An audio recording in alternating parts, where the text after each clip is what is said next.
আল্লাহ তাআলা কিয়ামতের কঠিন ময়দানে যেদিন স্বামী স্ত্রীকে চিনবে না, স্ত্রী স্বামীকে দেখে পালিয়ে যাবে, বন্ধু বন্ধুরে চিনবে না, পীর সাহেব মুরিদরে চিনবে না, মুরিদ পীর সাহেবরে চিনবে না, দলের কর্মী তার নেতারে চিনবে না, নেতা তার কর্মীরে চিনবে না, বন্ধু বন্ধুরে দেখে পালাবে। এই কঠিন মুহূর্তে সূর্যটা মাথার কাছে চলে আসবে, জমিনটা তামার জমিন হবে, আজকের জমিনের মতো নয়।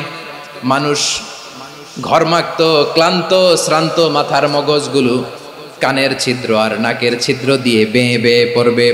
বিশ্বনবী ফরমান, ময়দানে 7 শ্রেণীর ব্যক্তিকে রব্বুল আলামিন তার আরশের নিচে ছায়া দিবেন।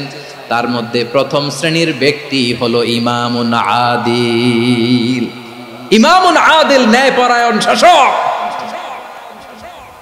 যে ইনসাফের সাথে বিচার করে, যে জাস্টিস সমাজে সার্ভ করে, যে সুশাসন নিশ্চিত করে, ওই ইমামুন আদিল। আদিল শব্দটা বুঝছেন না? ইন্নাল্লাহা ইয়া'মুরু বিল আদল, পাইছেন?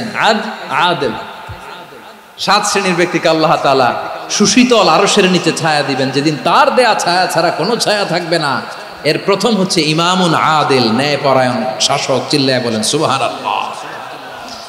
আবার বিশ্বনবী বললেন, ইন্নাল মুকসিতিনা ইনদাল্লাহি আলা মানাবির মিন নূর আন ইয়ামিনির রহমান। কিয়ামতের দিন যারা ন্যায়পরায়ণ হিসেবে আল্লাহর সামনে দাঁড়াবে, কিয়ামতের দিন রব্বুল আলামিন তার আরশের ডান দিকে ওই ন্যায়পরায়ণ লোকদের জন্য আরশের ডান দিকে একটা নূরের মিম্বারে তাদেরকে বসার সুযোগ করে দিবে। আল্লাহর আরশের ডান দিকে ন্যায়পরায়ণ লোকদের জন্য আল্লাহ তাআলা নূরের মিম্বার বানাবে। 4টে কেন কথা মনে করেছেন? আল আদাল, জাস্টিস। ইন্নাল্লাহা ইয়া'মুরু বিল আদল। আল্লাহ তাআলা এই আদালতের নির্দেশনা দেয়, সুবিচার, সুশাসন। প্রিয় ভাইয়েরা, এটা আমরা বাংলাদেশে চাই কি চাই না? এই যে অরাজকতা, এই যে অন্যায়, এই যে জুলুম, এই যে ইনকনসিস্টেন্সি সমাজের অসঙ্গতির প্রধান কারণ জাস্টিস নাই, সুবিচার নাই, সুশাসন নাই। শেষবারের মতো আওয়াজ করে বলেন তো, আমরা বাংলাদেশে আদল চাই কি চাই না? তাহলে প্রথম নির্দেশনা শেষ। আল্লাহ তাআলা তোমাদেরকে আদলের আদেশ দেন। এরপরে আল্লাহ বললেন, আমি তোমাদেরকে ইহসানের আদেশ দেই। ইন্নাল্লাহা ইয়া'মুরু বিল আদলি ওয়াল ইহসান। আমি তোমাদেরকে যেমনি আদলের নির্দেশনা দেই, তেমনি ভাবে তোমাদেরকে ইহসানের নির্দেশনা দেই। ইহসান, আওয়াজ করে সবাই বলেন তো ইহসান। সবাই বলেননি? সবাই বললে এতটুকু আওয়াজ হবে আমি বিশ্বাস করি না। আওয়াজ করে বলুন আল ইহসান। ইহসান মানে কারো প্রতি সফট হার্টেড হওয়া, মহানুভব হওয়া, অনুগ্রহ পরায়ণ হওয়া, অনুগ্রহশীল হওয়া, একে অপরের প্রতি দয়াদ্র হওয়া। একে অপরের প্রতি দয়াদ্র, অনুগ্রহশীল হওয়া ছাড়া মানবিক সমাজ কশিনকালেও গঠন করা সম্ভব না। প্রিয় ভাইয়েরা, সুন্দর আচরণ দিয়ে, ইহসান দিয়ে যা জয় করা যায়, নরম আচরণ দিয়ে যেটা অর্জন করা যায়, কঠোরতা দিয়ে সেটা পারা যায় না। বিষ্ণু ঈসা ইসলাম ইহসান দিয়ে, কোমল আচরণ দিয়ে, তার অনুগ্রহ দিয়ে তিনি অনেক কাফিরের হৃদয়কে জয় করে ফেলেছেন। সাইয়েদনা সুমামা ইবনে উসাল রাদিয়াল্লাহু তাআলা আনহুর কথা মনে পড়ে যায়। তিনি ছিলেন ইয়ামামার বাদশা।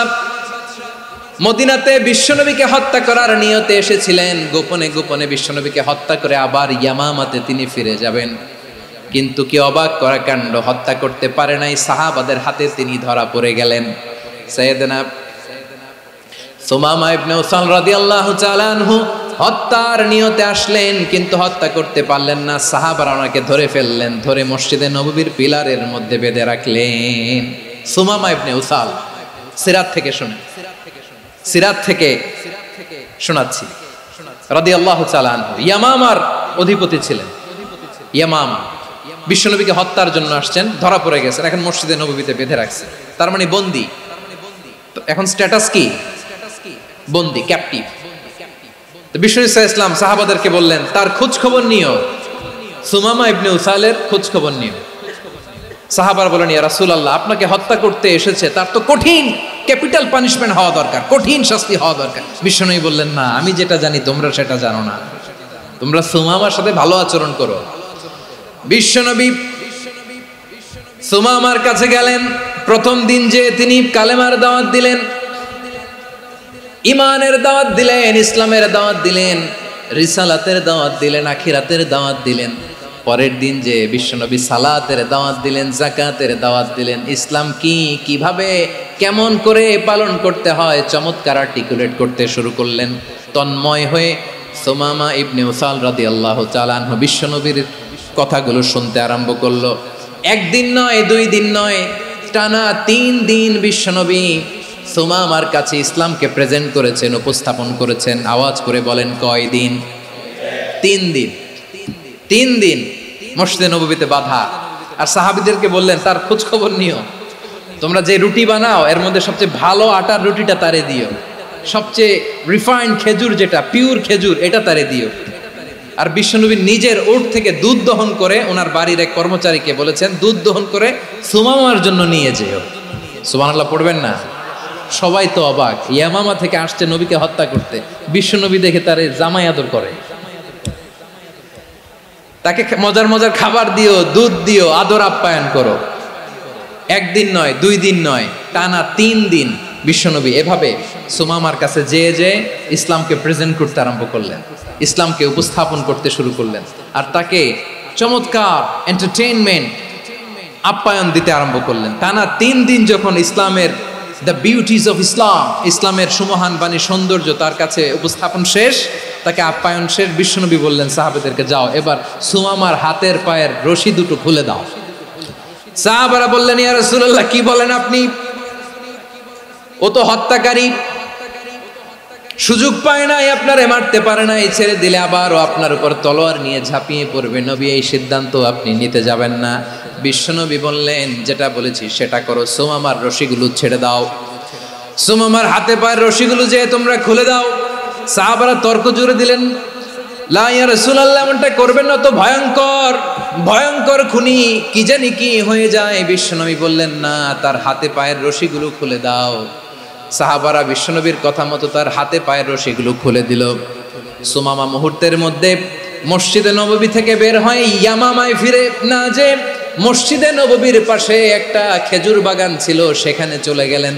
সেখানে একটা ছোট্ট কুয়া ছিল, কুয়ার পানি দিয়ে তিনি গোসল করলেন। সুবহানাল্লাহ পড়েন। কুয়ার পানি দিয়ে গোসল করে মসজিদে নববীর সামনে এসে বিশ্বনবী এবং সাহাবাদের সামনে দাঁড়িয়ে সাব্বাবা উঁচু করে বললেন, আশহাদু আল্লা ইলাহা ইল্লাল্লাহ ওয়া আশহাদু আন্না মুহাম্মাদান আবদুহু ওয়া রাসূলুহু। আল্লাহু আকবার। আমি সাক্ষ্য দিচ্ছি আল্লাহ ছাড়া কোনো ইলাহ নাই, আর মুহাম্মদ আল্লাহ তাআলার প্রেরিত বান্দা এবং রাসূল। প্রিয় ভাইয়েরা, ইহসান দিয়ে যা জয় করা যায়, কঠোরতা দিয়ে সেটা কঠিনকালেও জয় করা যায় না। আওয়াজ করে বলেন, ঠিক কি না? এবার সুমামা দাঁড়িয়ে বলে, ওগো নবী, আমি তো কালিমা পড়ে মুসলমান হয়ে গেলাম, এবার শোনেন, এই মুহূর্তের আগে আপনার চেহারার চাইতে নিকৃষ্ট কোনো চেহারা আমার কাছে ছিল না, কিন্তু শাহাদা পাঠ করার পরে আপনার চেহারার চাইতে উত্তম শ্রেষ্ঠ কোনো চেহারা আমার কাছে আর নাই। ও নবী, আজকের দিনের আগে ইসলাম ধর্মের চেয়ে নিকৃষ্ট অপছন্দনীয় কোনো ধর্ম আমার কাছে ছিল না, কিন্তু এই মুহূর্ত থেকে ইসলামের চেয়ে সেরা শ্রেষ্ঠ পছন্দনীয় কোনো ধর্ম আমার কাছে নাই। নবী গো, আজকের দিনের আগে মদিনার চাইতে অপছন্দনীয় নিকৃষ্ট কোনো শহর আমার কাছে ছিল না, কিন্তু এই মুহূর্তের পর থেকে মদিনার চাইতে কোনো শ্রেষ্ঠ শহর আমার জানা নাই। সে ছিল গমের বড় ডিলার, গম বেচতো। কি বেচতো? তার গম কিনে মক্কার লোকেরা রুটি খাইতো। সে ঘোষণা দিল, আজকে থেকে মক্কাবাসীদের জন্য সব গম আমি হারাম করে দিলাম, মক্কাবাসী এখন না খেয়ে মরে। সুবহানাল্লাহ পড়বেন না? মক্কাবাসী বিশ্বনবীর কাছে আসলেন, এসে বললেন, মুহাম্মদ, আমরা তো তোমার ভাই, তোমার চাচা, তোমার ভাতিজা, তোমার আত্মীয়, তুমি সুমামারে বলো সে যেন আবার গমের সাপ্লাই মক্কার জন্য অনুমতি দিয়ে দেয়। বিশ্বনবীর অনুমতি ক্রমে সুমামা আবার মক্কাতে গম পাঠাতে শুরু করলো। পড়েন সুবহানাল্লাহ। ইহসান, ইহসান দিয়ে আপনি যেটা জয় করতে পারবেন, you can win the heart of your enemies. ইহসান দিয়ে আপনি আপনার শত্রুর হৃদয়কে জয় করতে পারবেন। আওয়াজ করে বলেন, ঠিক কি না?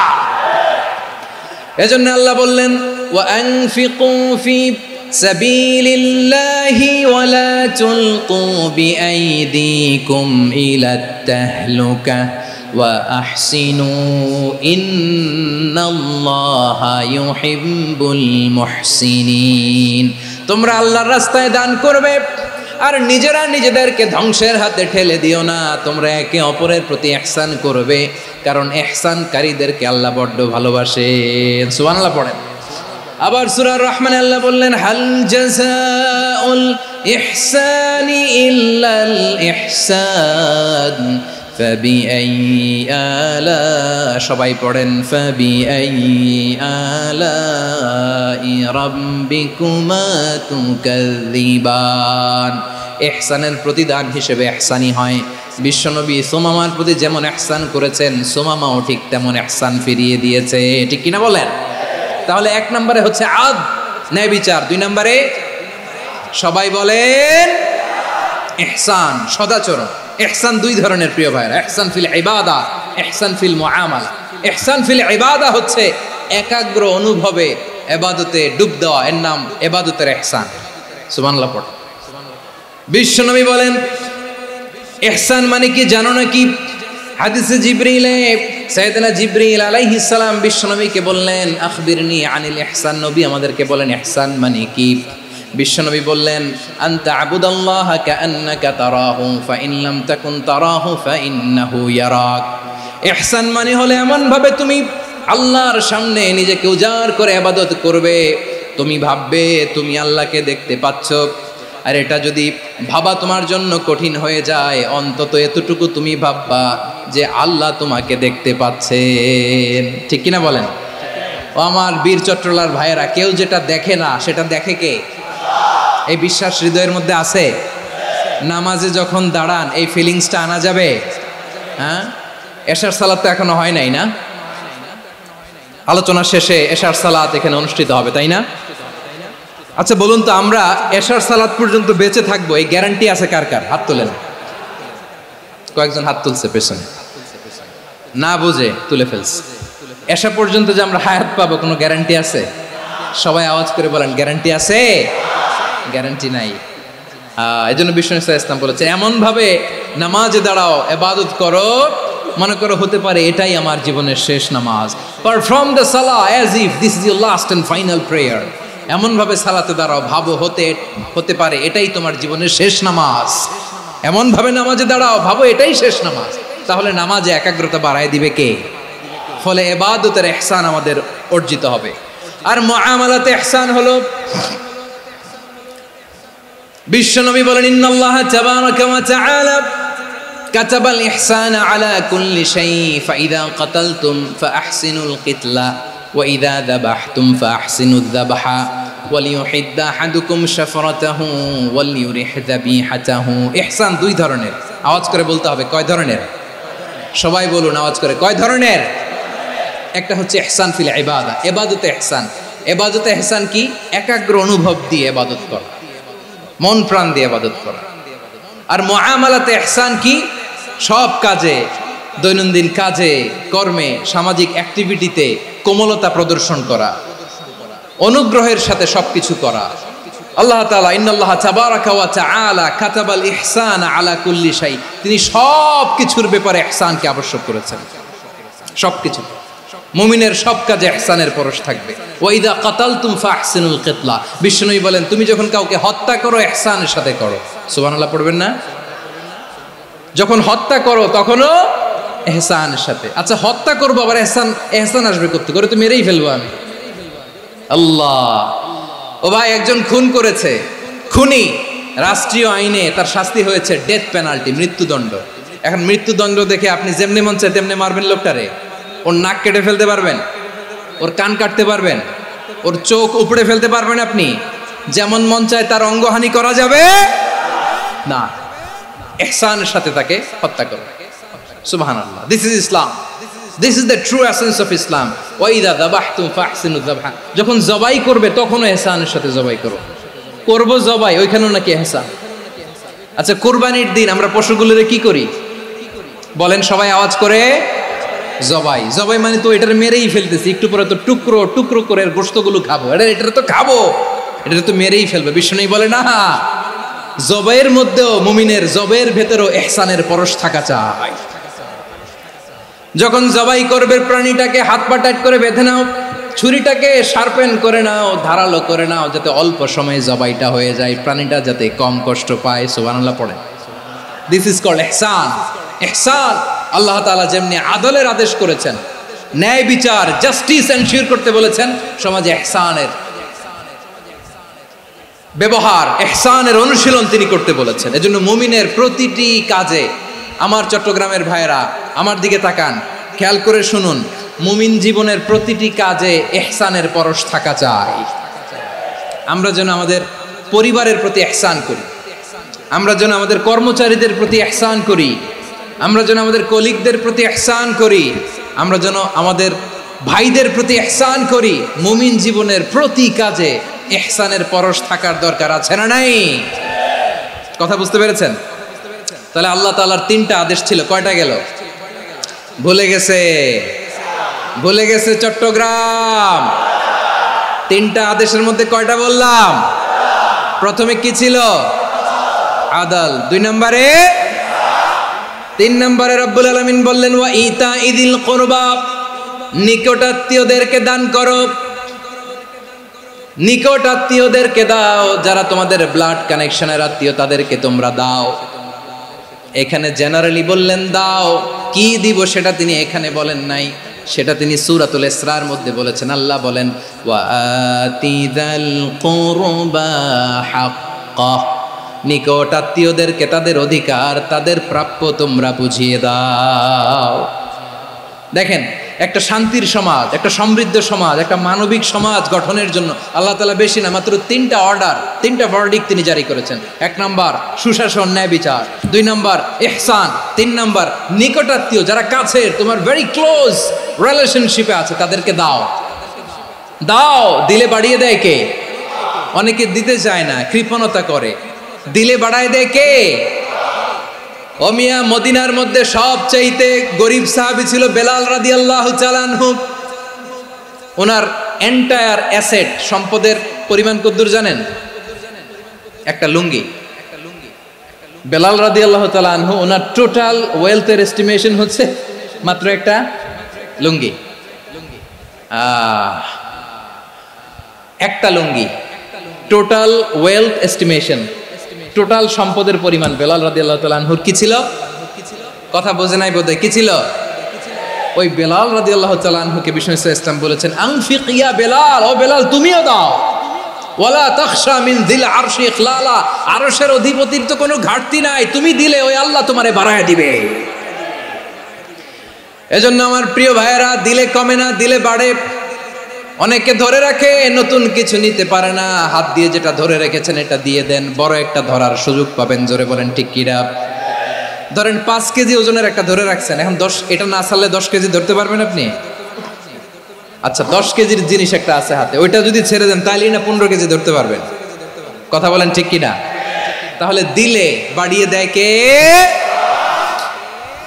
রব্বুল আলামিন বললেন 3 নাম্বার আদেশ হলো তোমাদের প্রতি সমাজটারে কেমন করে মানবিক সমাজ, সুন্দর সমাজ গড়বা। 3 নাম্বার আদেশ হলো ওয়া আতিদাল কুরবা হাক্কা, নিকটাত্মীয়দেরকে তাদের প্রাপ্য বুঝিয়ে দাও। এই নিকটাত্মীয়দেরকে তাদের অধিকার বুঝিয়ে দেওয়া, প্রাপ্য বুঝিয়ে দেওয়াতে আমাদের গাফলতি আছে না নাই? চট্টগ্রামে নাই? মাশাআল্লাহ আছে, আছে।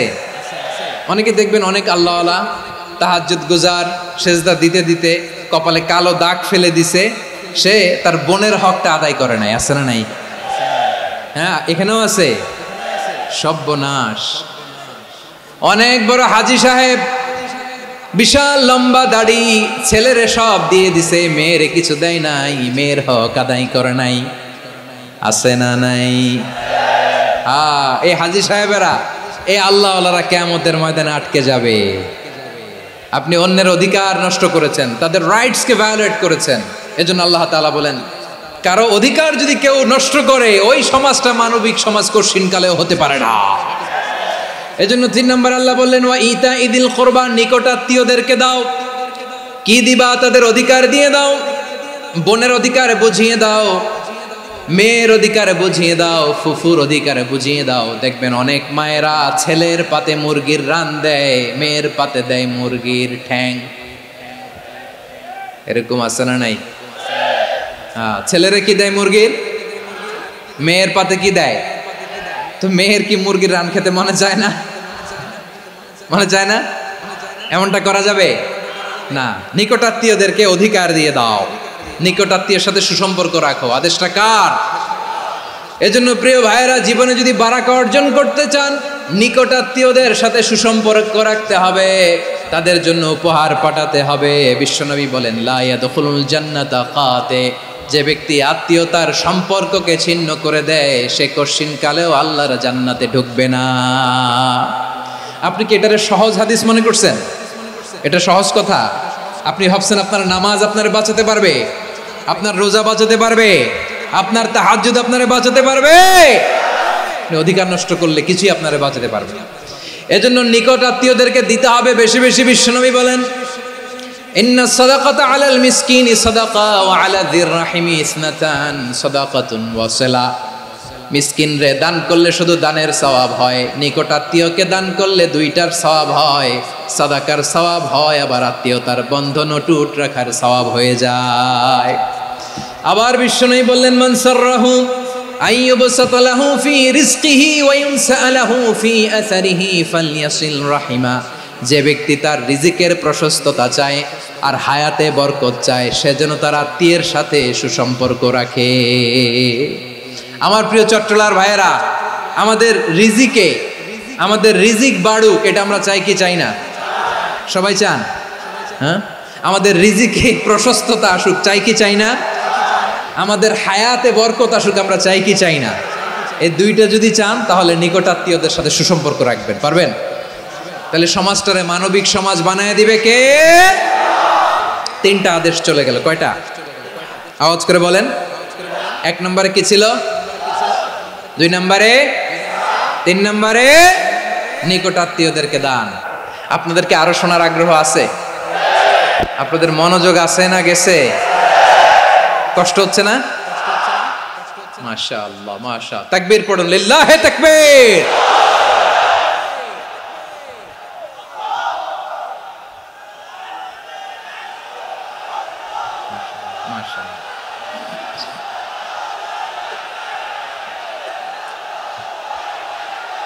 আমার প্রিয় ভাইয়েরা, আল্লাহ তাআলা তিনটা জিনিসের যেমনি আদেশ করেছেন, অনুরূপভাবে তিনটা বিষয় তিনি বারণ করেছেন, নিষেধ করেছেন। ওগুলোর কাছেও যাওয়া যাবে। শুনবেন। রাব্বুল আলামিন বলেন, ওয়ায়ানহা আনিল ফাহশাই ওয়াল মুনকারি ওয়াল বাগি। আমি যেমনি তিনটি বিষয়ে আদেশ করলাম, অনুরূপভাবে তিনটি বিষয়ে বারণ করলাম, নিষেধ করলাম। আমার 1 নাম্বার নিষেধাজ্ঞা হলো অশ্লীলতার প্রতি। ফাহশা, ওয়ায়ানহা আনিল ফাহশা, আল্লাহ তাআলা অশ্লীলতাকে নিষেধ করেছেন। কোন জিনিসকে? সবাই বলুন, কোন জিনিসকে? যত ধরনের, যত টাইপের, যত ক্যাটাগরির অশ্লীলতা হতে পারে, সব অশ্লীলতাকে হারাম করেছেন কে? ফাহশা মানে কি? কথায়, কাজে, আচরণে, কমেন্ট, ফেসবুকের কমেন্টসে যত ধরনের নোংরামো আছে, যত ধরনের অশ্লীলতা আছে, এটাকে আরবিতে বলে ফাহশা। এটাকে কি বলে? রাব্বুল আলামিন বলেন, কুল ইন্নামা হারামা রাব্বিয়াল ফাওয়াহিশা মা যাহারা মিনহা ওয়া মা বাতান। ও নবী, আপনি বলে দেন, আমার রব প্রকাশ্য, অপ্রকাশ্য, স্পষ্ট কিংবা অস্পষ্ট, দৃশ্যমান কিংবা অদৃশ্যমান সব অশ্লীলতাকে হারাম করেছেন। সব ধরনের অশ্লীলতা হারাম, সব ধরনের। আল্লাহ তাআলা আমাদেরকে অশ্লীলতা থেকে বাঁচান, অশ্লীলতা থেকে তিনি আমাদেরকে হেফাজত করুক। পড়েন আমিন। এবার বলেন, আমাদের সমাজে অশ্লীলতা আছে না নাই? চট্টগ্রামে নাই? আমি কই নাই, ওনারা বলে আছে। দেখছেন, আমি সামহাও বাঁচায় দেওয়ার ট্রাই করতেছি, ওনারা বলে আছে। অশ্লীলতা নানা ভাবে, নানা নামে, নানা মোড়কে আমাদের সমাজে আছে না নাই? সংস্কৃতির নামে, ফ্যাশনের নামে, বিনোদনের নামে, উপন্যাসের নামে, কনসার্টের নামে অশ্লীলতা আছে না নাই? আপনি দেখেছেন কনসার্টগুলোর অবস্থা? এই যে আতিফ আসলাম যে আসছে আমাদের দেশে, তারপর কে কে আসছে, আমাদের তরুণ তরুণীরা, আমাদের যুবক যুবতীরা, আমাদের জেনজিরা, কি অবস্থা ওইখানে? হ্যাঁ, কি অবস্থা? কে বাঁচাবে ওদের? কে রক্ষা করবে ওদের ইমানের, ওদের চরিত্রের হেফাজতের গ্যারান্টি কে দিবে? কনসার্টের নামে অশ্লীলতা আছে না নাই? ছেলে মেয়ে একে অপরকে জড়ায় ধরতেছে, একে অপরকে চুমু খাচ্ছে প্রকাশ্যে, দিবালোকে, গণমানুষের সামনে। আল্লাহ তাআলা এই অশ্লীলতা থেকে আমাদেরকে বেঁচে থাকতে বলেছেন, বেঁচে থাকতে বলেছেন। রূপালী জগতের নামে অশ্লীলতা আছে না নাই? এই টার্মটা আপনারা জানেন না? রূপালী জগৎ কি জগৎ? আসলে কি রূপালী জগৎ না অন্ধকার জগৎ? আমার বোনেরা, আপনাদেরকে যে কি বলে তারা বুঝায়, রূপালী জগৎ শুনেই আপনি ভরকে যাবেন না। রূপালী জগতে যে নারী যত বেশি উলঙ্গ, সে নাকি তত বেশি সাহসী। জানেন, বলে এটা একটা সাহসী নারী, খুব সাহসী পদক্ষেপ তার। যত বেশি শরীর থেকে কাপড় নামাতে পারবে, যত বেশি বস্ত্রহীন হয়ে নিজেকে প্রেজেন্ট করতে পারবে, সে নাকি তত বেশি সাহসী। আমার চট্টলার ভাইয়েরা, শয়তানের প্রথমে এজেন্ডা ছিল বনি আদমকে বস্ত্রহীন করা। সে আদম এবং হাওয়া আলাইহিস সালামকে নিষিদ্ধ গাছের ফল খাইয়ে তাদেরকে বস্ত্রহীন করেছে। এই জামিনেও সে আমাদেরকে বস্ত্রহীন করতে চাইবে। এই রূপালী জগতের নামে তারা এটা করে। আমার প্রিয় বোনেরা, আপনি জানেন না আপনার দাম কত? ওরা আপনাদেরকে বিজ্ঞাপনের সস্তা পণ্য বানাতে চায়। ওরা আপনাদেরকে ওদের ভোগের লিপসার টুলস বানাতে চায়। ওরা আপনাদেরকে দিয়ে ওদের খায়েশ পূরণ করতে চায়। এটা আপনাদের জন্য মোটেও ডিগনিটি নয়, এটা আপনাদের জন্য সম্মান নয়। আপনার সম্মান শালীনতায়, আপনার সম্মান হেজাবে, আপনার সম্মান ভদ্রতায়, আপনার সম্মান আপনার ডিসেন্ট পোশাকে। পোশাক বলে দেয় এই নারীটা ভদ্র না অভদ্র। পোশাক বলে দেয় এই মেয়েটা কোন ঘরের মেয়ে। আওয়াজ করে বলেন ঠিক কিনা? আপনি জানেন না, আপনারা এই সস্তা পণ্য বানায়, ভোগের পণ্য, বিলবোর্ডে আপনাকে উলঙ্গ করে উপস্থাপন করে। এই অশ্লীলতার সাথে ইসলামের কোনো সম্পর্ক। এজন্য আল্লাহ বলেন, আমি অশ্লীলতাকে হারাম করেছি। অশ্লীলতাকে হারাম করার প্রথম কারণ হলো এর মাধ্যমে মানবতাকে অপমানিত করা হয়। কারণ মানুষের সম্মান মানুষের পোশাকে। মানুষ যখন পোশাকহীন হয়ে যায়, বস্ত্রহীন হয়ে যায়, তার সম্মান কমে যায়। ঠিক কিনা? অশ্লীলতাকে হারাম করার প্রথম কারণ হচ্ছে মানুষ মানুষকে অপমান করে। একটা নারী, সে তো সম্মানিত, নারী যে কত সম্মানিত নারীরা এটা বুঝেই নাই। বিশ্বনবী বলেন, আদ দুনিয়া কুল্লুহা মাতা ওয়া খায়রু মাতা'আদ দুনিয়া আল মারআতুস সালিহা। আমার বোনেরা, 5টা প্যান্ডেলে আপনারা এলইডিতে আমার আলোচনা শুনছেন, আমি জানি। আপনাদের এই গর্ভ যে কত দামি আপনি জানেন না। আপনার পেট থেকেই আসবে আগামী দিনের সালাহুদ্দিন আল আইয়ুবী। আপনার পেট থেকেই আসবে অনাগত দিনের ইমাম মাহদী আল মুনতাযর। আপনার পেট থেকেই আসবে অনাগত দিনের ফয়সাল, ওয়াসিম, মুগ্ধ, আবু সাইদের মতো বীর যোদ্ধা।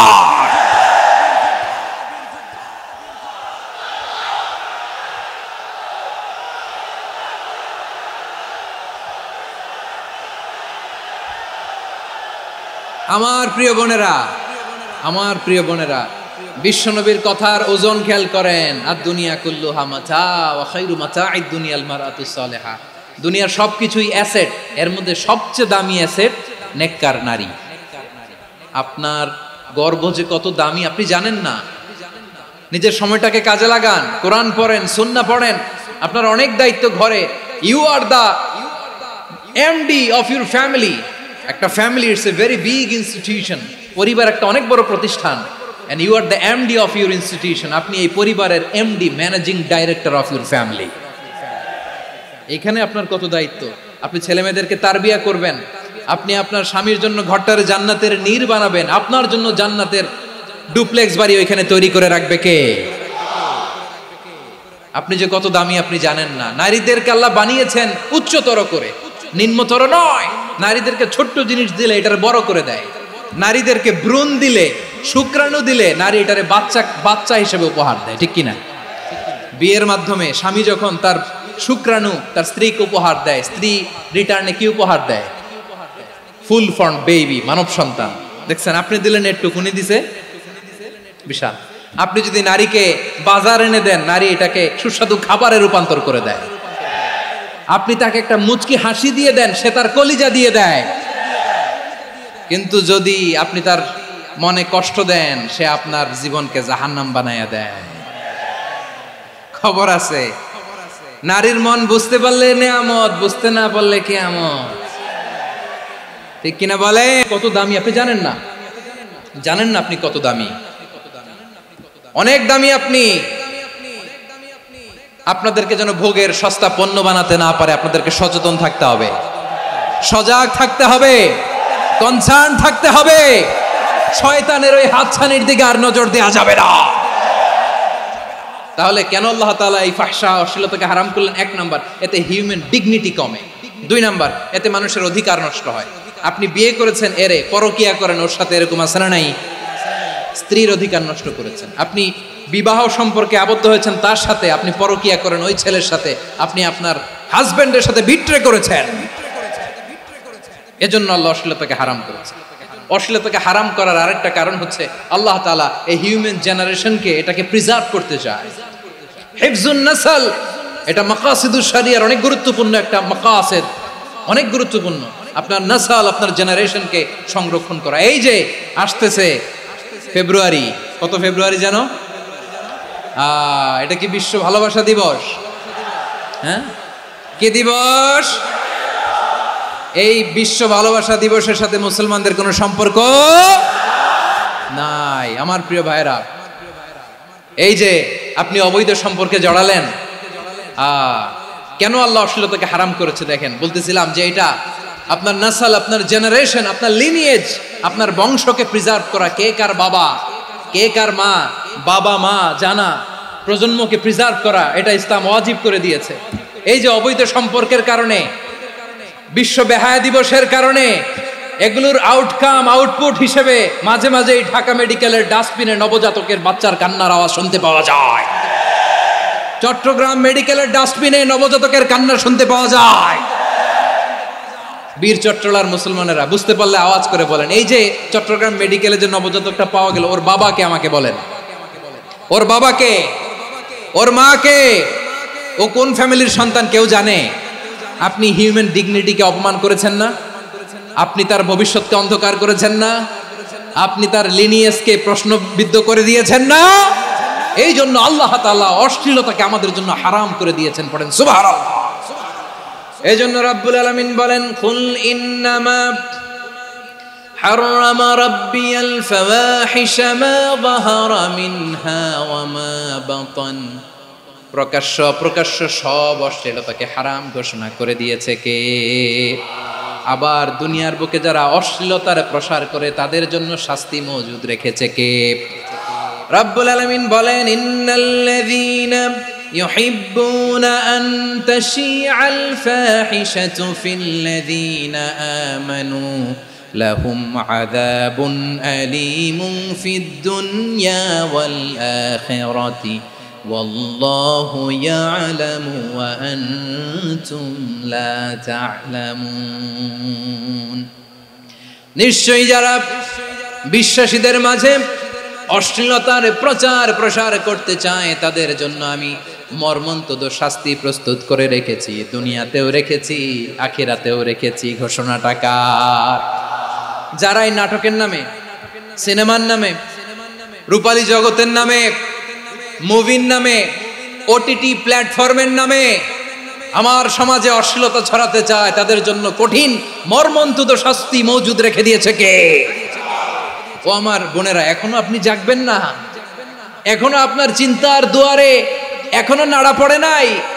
ওরা আপনাকে উলঙ্গ বানাতে চায়, ওরা আপনাকে আইটেম গার্ল বানাতে চায়।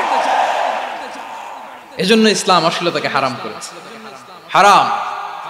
ইসলাম বলেছে যোজন যোজন দূরে থাকো, ওরা বলে না কাছে আসো, কাছে আসার গল্প, ক্লোজ আপ ওয়ান, কাছে আসার গল্প আছে না নাই? চট্টগ্রামে তো এগুলো নাই মাশাআল্লাহ। হ্যাঁ, এখানেও আছে ক্লোজ আপ ওয়ান, কাছে আসার গল্প। আল্লাহ বলেন ওয়ালা তাকরাবুজ জিনা, কাছেও এসো না, জিনা থেকে যোজন যোজন কিলো দূরে থাকো, ওরা বলে কাছে আসার গল্প। আমার বীর চট্টলার ভাইয়েরা, কাছে আসতে হলে আমরা কোরআনের কাছে আসব, কাছে আসতে হলে নবীর কাছে আসব, কাছে আসার গল্প হবে আমার রবের কাছে আসার গল্প। চিল্লায় বলো ঠিক কিনা?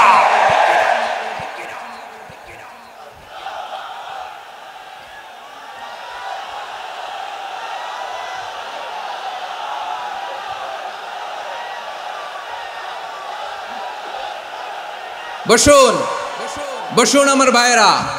তাহলে অশ্লীলতার সাথে আমাদের কোনো সম্পর্ক? সবাই বলতে পারেননি, আওয়াজ করে বলুন, অশ্লীলতার সাথে আমাদের কোনো সম্পর্ক? আমরা এই সমস্ত ক্লোজ আপ ওয়ান, কাছে আসার গল্পের প্রোগ্রামে যাব?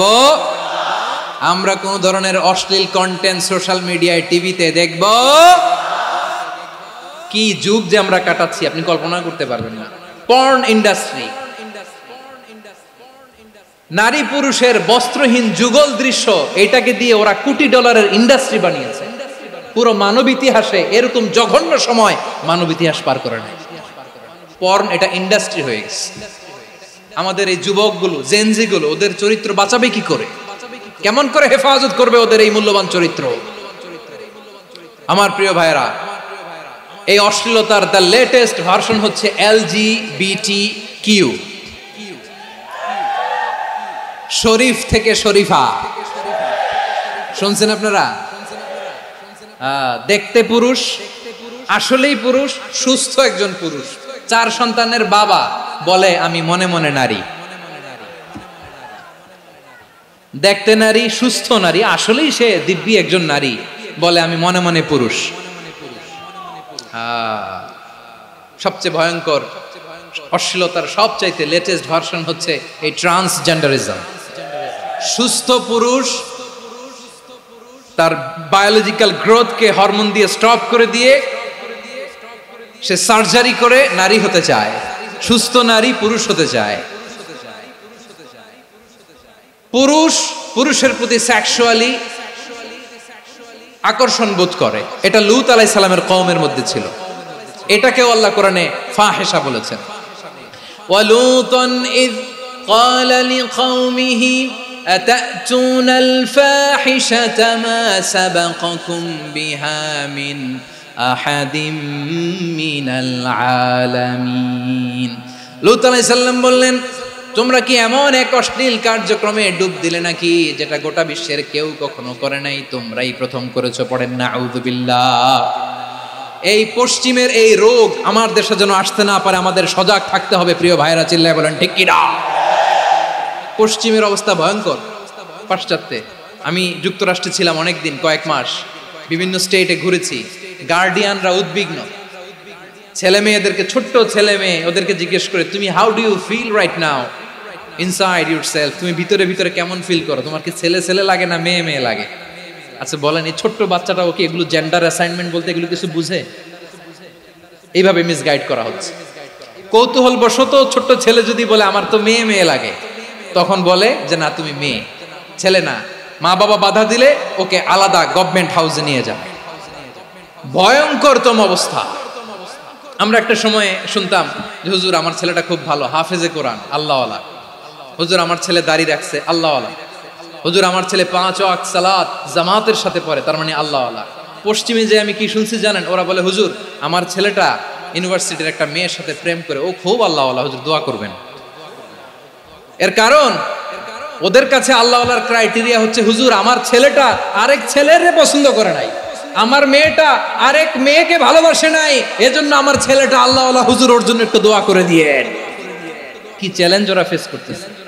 ওনার ছেলে যে আরেক ছেলেরে বিয়ে করবে না, এটাতেই উনি খুশি যে আলহামদুলিল্লাহ আমার ছেলেটা একটা মেয়েরে ভালোবাসে, আমার মেয়েটা একটা ছেলেরে ভালোবাসে, মানে এটা খুব আল্লাহওয়ালা। নাউজুবিল্লাহ পড়তে পারলেন না? এজন্য অশ্লীলতার সাথে আমাদের কোনো সম্পর্ক।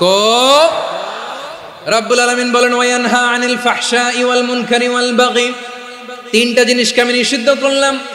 এক নাম্বার হলো ফাহশা, অশ্লীলতা। দুই নাম্বারে হলো মুনকারের সমস্ত মন্দ কাজ।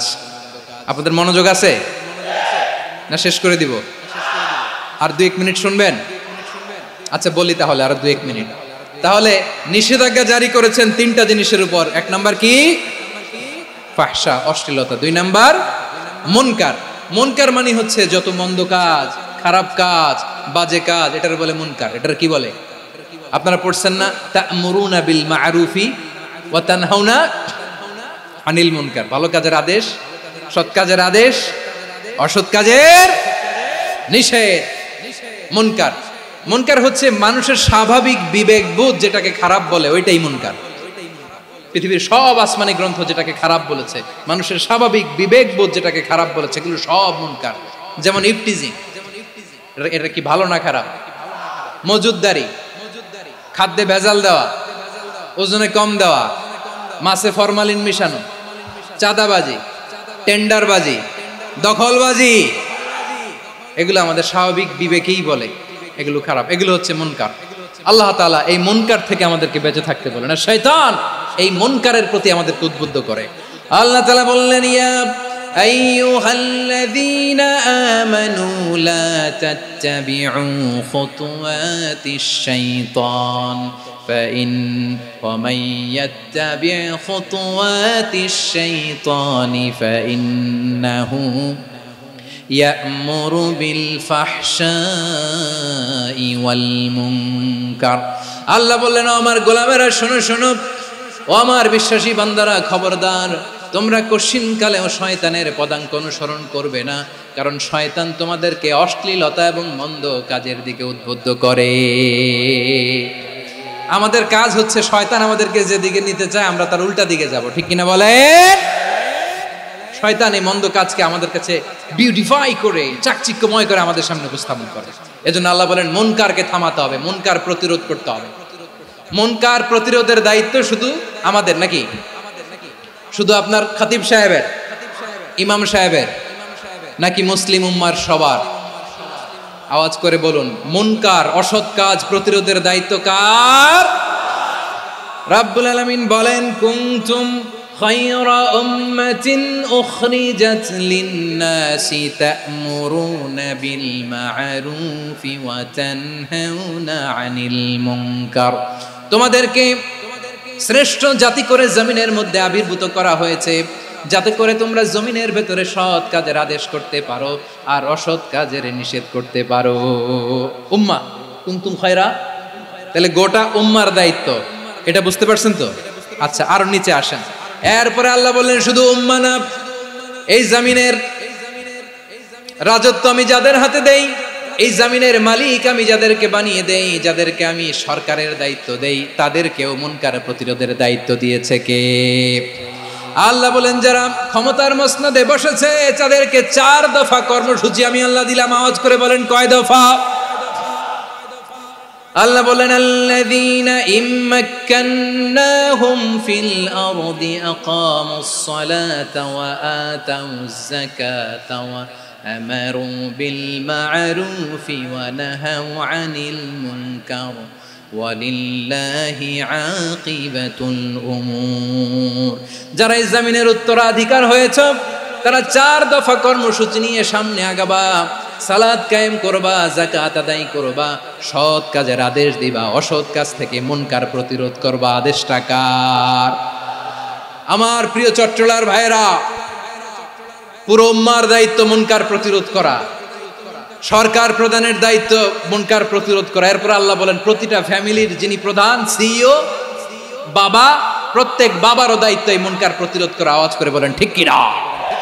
যেমনটি সাইয়েদনা লুকমান আলাইহিস সালাম ওনার কলিজার টুকরা সন্তানকে আদেশ করেছেন, ইয়া বুনাইয়া আকিমিস সালাতা ওয়া'মুর বিল মা'রুফি ওয়ানহা আনিল মুনকার। পড়েন সুবহানাল্লাহ। বাবা ছেলেকে সবক দিচ্ছে। কে সবক দিচ্ছে? কাকে?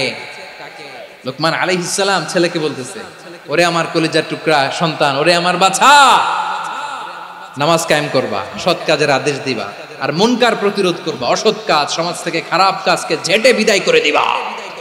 তাহলে দেখেন আমি স্টেপ বাই স্টেপ নামলাম। পুরা উম্মার দায়িত্ব, জমিনের উত্তরাধিকারী আল্লাহ যাদেরকে বানিয়েছেন সরকার, তাদের দায়িত্ব, প্রতিটি ফ্যামিলির প্রধানের দায়িত্ব। এরপরে বিশ্বনবী বলেন সচেতন প্রতিটি মুসলিমের দায়িত্ব সমাজ থেকে মুনকারকে উৎখাত করা। বিশ্বনবী বলেছেন মান রাআ মিনকুম মুনকারান ফালিয়ুগাইয়িরহু বিয়াদিহি ফাইন লাম ইয়াস্তাতি ফাবিলিসানিহি ওয়া ইন লাম ইয়াস্তাতি ফাবিকলবিহি ওয়া যালিকা আযআফুল ঈমান। সমাজে যে মুনকার দেখবে, খারাপ কাজ দেখবে, সে যেন হাত দিয়ে সেটাকে থামায়। কি দিয়ে? আপনাদের তো হাত নাই না? হাত আছে, হাত আছে। ওরা যেই হাত দিয়ে অন্যায় করে ওইটা প্রতিরোধের জন্য আমাদেরও হাত আছে না নাই? থামাতে হবে, থামাতে হবে।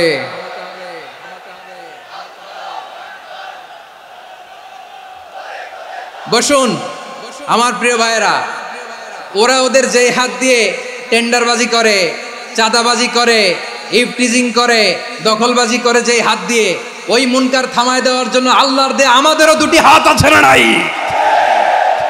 আমাদেরও হাত আছে, থামাইতে হবে, থামাইতে হবে, হিম্মত করতে হবে। আমার প্রিয় ভাইয়েরা, না থামালে আমরাই ডুববো শেষমেশ। আমাদের বাঁচার জন্য হলেও থামাইতে হবে। রব্বুল আলামিন বলেন ওয়াত্তাকু ফিতনাতাল লা তুসিবান্নাল্লাযীনা যালামু মিনকুম খাসসা। ও আমার গোলামেরা, ওই আযাবকে ভয় করো যে আযাব যখন আমি জমিনের বুকে পাঠাই শুধু জালেমদেরকেই মারি না, আলেমদেরকেও মারি।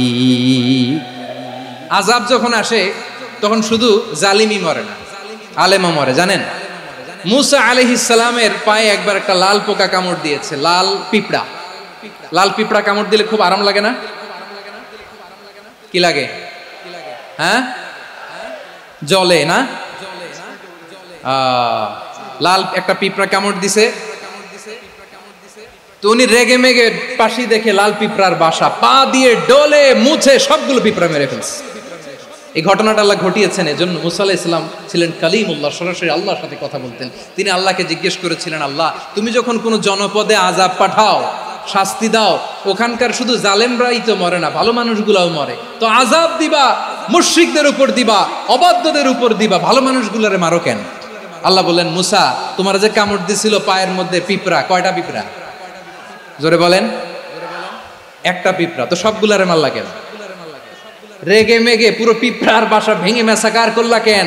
এই মুসা, আমি যখন অ্যাকশনে যাই, আমি যখন শাস্তি দেই, তখন এত বাস বিচার করা হয় না, বাস বিচার করা যায় না। যখন অ্যাকশনে যাওয়া হয় ওইটা ডাইরেক্ট অ্যাকশন হয়ে যায়। চিল্লায় বলো ঠিক কি না? এজন্য আমাদের বাঁচার জন্য হলেও এই পাপ থামাতে হবে, এই শয়তানের অট্টহাসি থামাতে হবে, অন্যায় অপরাধ সমাজ থেকে আমাদের থামাতে হবে। কারণ আযাব আসলে ওরাও মরবে, আমরাও মরব। একটা জাহাজ 2 তলা, আপনি আছেন 2য় তলায়, শুনতেছেন? শুনতেছেন? জাহাজ কয় তলা? আপনি কোন তলায়? 2য় তলায়। নিচের তলার কিছু লোক জাহাজের তলা ছিদ্র করতে আরম্ভ করছে। কি ছিদ্র করতেছে? আচ্ছা, জাহাজের তলা ছিদ্র করলে তলা দিয়ে কি ঢুকে? এখন আপনি যদি বলেন আমার কি, আমি তো 2 তলায়, আমার কি, আমি তো সেফ, আমি ইন দ্য সেফ জোন, আমি তো ভালো আছি, আমি তো ভালো আছি, ওরা ছিদ্র করে ওরা মরবে। আসলে কি শুধু ওরা মরবে? নাকি তলা ফুটো হলে ভিতরে পানি ঢুকলে আপনারও সলিল সমাধি হবে? তলা দিয়ে যখন পানি ঢুকবে, জাহাজ ঢুকলে আপনিও মরবেন। এজন্য নিজে মরার আগে ওই পাগলগুলোর নিচতলায় যে থামাতে হবে। চিল্লায় বলেন ঠিক কি না? এজন্য আল্লাহ বললেন মুনকার প্রতিরোধের দায়িত্ব সমাজের টপ টু বটম সবার। পুরো উম্মার দায়িত্ব, সরকার প্রধানের দায়িত্ব, প্রতিটি ফ্যামিলির প্রধান বাবার দায়িত্ব। বিশ্বনবী বললেন প্রতিটি সচেতন মুসলিমের দায়িত্ব। এজন্য মুনকার প্রতিরোধ করার দরকার আছে না নাই? সমাজে এই যে ইফটিজিং হয়, আপনার বোনের বয়সী একটা মেয়েকে কিছু বখাটে টিটকারি করে, এই বলে সেই বলে, নোংরা কথা বলে, রাস্তায় দেখেও আপনি পাশ দিয়ে না দেখার মতো চলে যান কেন? আপনি দাঁড়ান না কেন? আপনি দাঁড়ালেই তো থেমে যাবে, কারণ সত্যের যে শক্তি তার সামনে মিথ্যা মুখ থুবড়ে পড়ে। আপনার সামনে ও কিছুই না, নাথিং। আপনি দাঁড়ান, ওকে প্রশ্ন করেন যে আমার বোনকে তুমি ডিস্টার্ব করো কেন? আপনাকে দেখে আরো 5 জন দাঁড়াবে, 5 জনকে দেখে আরো 10 জন দাঁড়াবে। আমাদের নীরবতা আর আমাদের নিশ্চুপ থাকাই জালিমদেরকে আরো শক্তিশালী জালিম বানিয়েছে। এজন্য মুনকার প্রতিরোধের দায়িত্ব আমাদের সবার। টেন্ডারবাজি, চাঁদাবাজি, দুর্নীতি, অপরাধ, দখলদারিত্ব, মজুদদারি, এগুলো সব কিছু একসাথে প্রতিরোধ করতে হবে, ঠিক কিনা বলেন? একটা মানবিক সমাজ যদি চাই, প্রতিরোধ করতে হবে। প্রিয় ভাইয়েরা, আল্লাহর শপথ নিয়ে বলি, এই নাসিহাতগুলো সবার জন্য, সব দলের জন্য, সব মতের মানুষের জন্য। আমরা কোনো দলের প্রতি মানুষকে ডাকি না, আমরা ডাকি ইসলামের দিকে। সব দলের, সব মতের, সব মানুষদেরকে আমরা আহ্বান জানাই, আসুন আমরা একটা সুন্দর সমাজ বিনির্মাণ করি। এই যে নতুন বাংলাদেশের এক সুযোগ এসেছে, আর জীবনে হয়তো আসবে না, সামনের 100 বছর এই সময় আসবে না। আসুন দেশটাকে আমরা সাজাই, আসুন আমরা দুর্নীতি বন্ধ করি, আসুন আমরা চাঁদাবাজি বন্ধ করি, আসুন আমরা দখলদারিত্ব বন্ধ করি, আসুন আমরা এক দল আরেক দলকে নিশ্চিহ্ন করার যে রাজনীতি, এটা বন্ধ করি। সব দলের প্রতি আমার আহ্বান। আমি কিছুদিন আগে একটা নিউজ দেখলাম, ওই যে লন্ডনে বসে জনাব তারেক রহমান সাহেবকে আমি ধন্যবাদ দিতে চাই। উনি সংবাদ শোনা মাত্রই ওনার দলের অনেক চাঁদাবাজকে উনি বহিষ্কার করেছে। I do appreciate. প্রতিটি দলের এরকম ইনিশিয়েটিভ নেওয়ার দরকার আছে না নাই? যে কোনো দলে এই প্র্যাকটিসটা থাকার দরকার আছে না নাই? চাঁদাবাজদের সাথে আপনারা নিজেদেরকে মুক্ত ঘোষণা করবেন যে এরা আমার দলের কর্মী হতে পারে না।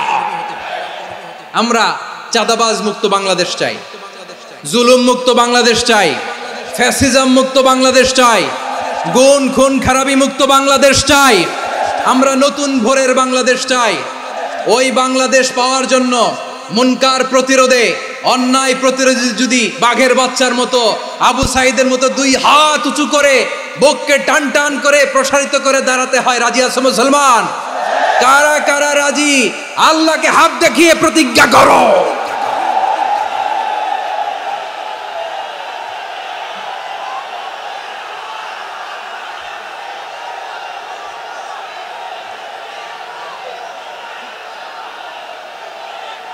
আমার প্রিয় ভাইয়েরা, বসুন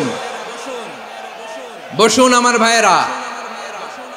রাব্বুল আলামিন বলেন, ওয়ায়ানহা আনিল ফাহশাই ওয়াল মুনকারি ওয়াল বাগি ইয়াইদুকুম লাআল্লাকুম তাযাক্কারুন। বসুন। আল্লাহ বললেন, আমি অশ্লীলতাকে নিষেধ করি, আমি সব ধরনের মন্দ কাজকে নিষিদ্ধ করি, সব শেষে আমি সীমা লঙ্ঘনকে তোমাদের জন্য নিষিদ্ধ করি। আলোচনা মনে আছে তো, না ভুলে গেছেন? নিষিদ্ধ করেছেন কয়টা জিনিস? 1 নম্বরে অশ্লীলতা, 2 নম্বরে মুনকার তথা সব মন্দ কাজ, 3 নম্বরে আল বাগি, সীমা লঙ্ঘন, ক্রসিং দ্য লিমিট। সীমা লঙ্ঘন করা ভালো না। We all should know our limits. চিল্লায় বলেন ঠিক কিনা? একই আয়াতে আল্লাহ বললেন, কুল ইন্নামা হাররামা রাব্বিয়াল ফাওয়াহিশা মা যাহারা মিনহা ওয়া মা বাতানা ওয়াল ইসমা ওয়াল বাগিয়া বিগাইরিল হক। অন্যায় ভাবে যে অবাধ্য হয়, যে সীমা লঙ্ঘন করে, তাদেরকেও আমি এটা হারাম করে দিলাম। সীমা লঙ্ঘন করা হারাম, সীমা লঙ্ঘন করা হারাম। আল্লাহ বারবার আমাদেরকে ওয়ার্নিং দেয়। যখন আমরা থামি না তখন আল্লাহ ধরে, আর যখন ধরে তখন ছাড়ে না। ধরে না, ধরলে আল্লাহ। ফেরাউনকে কিন্তু হুট করে ধরে নাই, আপনারা জানেন। 9 বার ওয়ার্নিং দিয়েছে ফেরাউনকে। আল্লাহ তাআলা ওয়ার্নিং দিয়েছিল কয়বার? বীর চট্টলার, বীর সেনানীরা আওয়াজ করে বলেন, ফেরাউনকে ধরার আগে ওয়ার্নিং দেওয়া হয়েছিল কয়টা? রাব্বুল আলামিন বলেন, ওয়ালাকাদ আতাইনা মূসা 9 আয়াতিন বাইয়িনাত। 9টা মুআজিজা দেখিয়েছি। 1 2 3 বারবার এইভাবে রিমাইন্ডার, ওইভাবে রিমাইন্ডার, এইভাবে নসিহত, ওইভাবে দাওয়া। ফাকুলা লাহু কাওলান লাইয়িনা, নরম করে বলো, সফট করে বলো, যত ওয়ে হতে পারে দাওয়া মেথডোলজি। মূসা আলাইহিস সালামের সব অ্যাপ্লাই শেষ। 10ম বারে যে আল্লাহ ধরছে,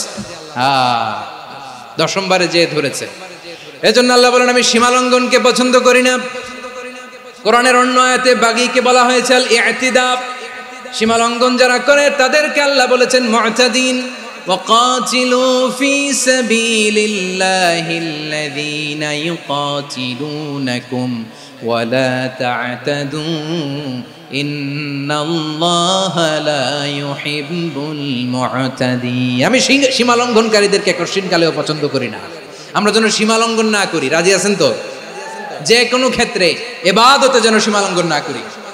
অনেকে আমরা ইবাদতে সীমা লঙ্ঘন করে ফেলি। বিশ্বনবী সাল্লাল্লাহু আলাইহি ওয়াসাল্লাম যেটা শিখিয়েছেন এর বাইরে যে অতিরিক্ত বুজুর্গ হতে চায় এরকম আছে না নাই? করা যাবে না, কোনো ক্ষেত্রেই সীমা লঙ্ঘন করা যাবে, এমনকি যুদ্ধ ক্ষেত্রেও না। বিষ্ণু ইসলাম বলেন খবরদার যুদ্ধ ক্ষেত্রেও সীমা লঙ্ঘন করো না। কি সুন্দর ইসলাম আমরা পেয়েছি। বিশ্বনবী বলেন খবরদার যুদ্ধের ময়দানে কোনো নারীর গায়ে হাত তোলো না, কোনো শিশুর গায়ে হাত তোলো না, কোনো গবাদি পশু হত্যা করো না, কোনো শস্য ক্ষেত্র ধ্বংস করো না, ইবাদতরত অন্য ধর্মের কোনো সন্ন্যাসীর গায়ে হাত তোলো না। বলেন সুবহানাল্লাহ। তাহলে আমরা সীমা লঙ্ঘন করতে পারবো? প্রিয় ভাইরা, একটা সুখী সমৃদ্ধ শান্তির সমাজ, মানবিক সমাজ যদি আমরা গঠন করতে চাই, আমাদের আল্লাহর দেয়া কয়টা আদেশ মানতে হবে বলেন দেখি? সবাই বলেন কয়টা? আর বেঁচে থাকতে হবে কয়টা জিনিস থেকে? আওয়াজ করে বলেন কয়টা? আচ্ছা, আদেশ নাম্বার 1 কি ছিল বলেন? আল্লাহর আদেশ কি? 1 নাম্বার আদাল, ন্যায়পরায়ণতা। আমরা সুবিচার, সুশাসন, ন্যায় বিচার চাই কি চাই না? 2 নম্বরে কি ছিল? মাশাআল্লাহ, আওয়াজ করে বলেন 2 নম্বরে কি ছিল? ইহসান। আমরা যেন সবার প্রতি দয়া পরবশ হই, ইহসান করি। 3 নম্বরে কি ছিল? নিকটাত্মীয়দের দান করা, তাদের অধিকার প্রাপ্য বুঝিয়ে দেওয়া। পাশাপাশি 3টা জিনিস থেকে আল্লাহ বারণ করেছেন, নিষেধ করেছেন। তার প্রথমটা ফাহশা, অশ্লীলতা। অশ্লীলতার সাথে আমাদের কোনো সম্পর্ক। আজকের এই ঐতিহাসিক চট্টগ্রামের প্যারেড ময়দান থেকে আমরা যত ধরনের মা তাহারা মিনহা মা বাতান, প্রকাশ্য অপ্রকাশ্য, দৃশ্যমান অদৃশ্যমান, সব অশ্লীলতা থেকে নিজেদেরকে মুক্ত ঘোষণা করলাম। অশ্লীলতাকে আমরা না বলে দিলাম। আওয়াজ করে সবাই বলুন নো। অশ্লীলতার সাথে আমাদের কোনো সম্পর্ক। 2 নম্বর নিষেধাজ্ঞা কি ছিল? আল মুনকার, সমাজের যত মন্দ কাজ এগুলোকে আমরা প্রতিরোধ করব। রাজি আছেন তো সবাই? 3 নম্বরে আল বাগি, সীমালঙ্ঘন। কোন মুসলিম সীমালঙ্ঘন করে না, এমনকি যুদ্ধ ক্ষেত্রেও না। আওয়াজ করে বলেন ঠিক কি না? রাব্বুল আলামিন শেষে বললেন ইয়াইদুকুম লাআল্লাকুম তাযাক্কারুন। আল্লাহ তোমাদেরকে উপদেশ দেন যাতে তোমরা শিক্ষা গ্রহণ করো। আমরা উপদেশ দেব, আমরা জোর করে কাউরে কিছু মানাতে চাই না। লা ইকরাহা ফিদ্দিন ওয়া যাক্কির ফা ইন্না যিকরা তানফাউল মুমিনিন। উপদেশ দিলে এটা মুমিনদের কাজে দেয়। লাস্তা আলাইহিম বিমুসাইতির ইন্নামা আনতা মুযাক্কির। নবী হে, আপনি রিমাইন্ডার দাতা, আপনি উপদেশ দিবেন। আমরাও বিশ্বনবীর এই হাদিসগুলো থেকে, কোরআনের আয়াত থেকে রিমাইন্ডার, এই কথামালা, বাণী বাহক হিসেবে এই বাণীগুলো আপনাদের সাথে কাছে পৌঁছে দিলাম। আমরা আল্লাহ তাআলার কাছে প্রার্থনা করি, আল্লাহ আমরা যেন আদল দিয়ে আমাদের সমাজকে গঠন করতে পারি। আল্লাহ আমরা যেন ইহসান করতে পারি, আমরা যেন নিকটাত্মীয়দের দান করতে পারি। আল্লাহ যত ধরনের অশ্লীলতা, অনাচার, মন্দ কাজ, সীমালঙ্ঘন, অবাধ্যতা থেকে যেন আমরা বেঁচে থাকতে পারি। আল্লাহ তাআলা আমাদের সবাইকে কথাগুলো বোঝার ও আমল করার তৌফিক দান করুক।